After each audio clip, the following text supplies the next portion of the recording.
আসসালামু আলাইকুম রহমতুল্লাহি অবরকাতু। বন্ধুরা, আগের দিন আপনারা শিখেছিলেন পেশযুক্ত শব্দ। আজকেও পেশযুক্ত শব্দ শেখাবো, তবে শব্দ আলাদা আছে, শব্দর লেখা আলাদা, শব্দর উচ্চারণ আলাদা। যেমন দেখেন, এইভাবে পড়তে হবে: মিম পেশ মু, রে পেশ রু, মু রু, দাল পেশ দু, মু রু দু। মিম পেশ মু, রে পেশ রু, মু রু, দাল পেশ দু, মু রু দু। জিম পেশ জু, রে পেশ রু, জু রু, ফে পেশ ফু, জু রু ফু।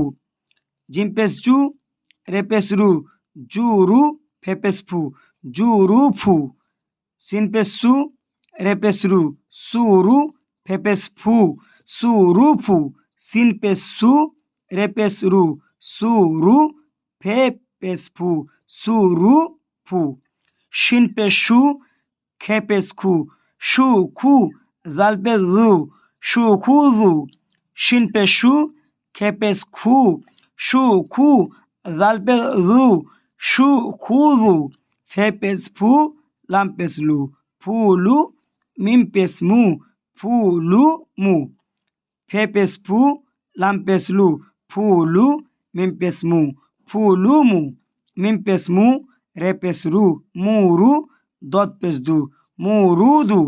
মিম পেশ মু, রে পেশ রু, মু রু, দত পেশ দু, মু রু দু। মাশাআল্লাহ, আপনারা এখন শিখলেন বানান করে পড়া। এখন আমি আপনাদের নিকটে পড়াবো ডাইরেক্ট রিডিং, উচ্চারণ করে কীভাবে পড়তে হবে।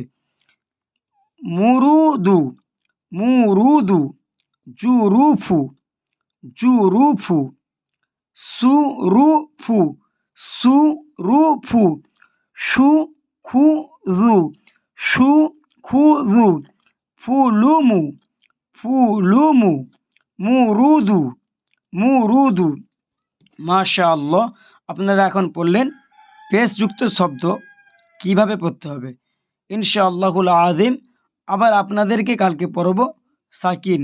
সাকিন কিভাবে পড়তে হয়, সাকিন যদি আপনারা জানতে চান তাহলে আমার ভিডিও আপনারা ফলো করবেন। ইনশাআল্লাহ আপনারা সহজে কোরআন পড়া শিখে যাবেন।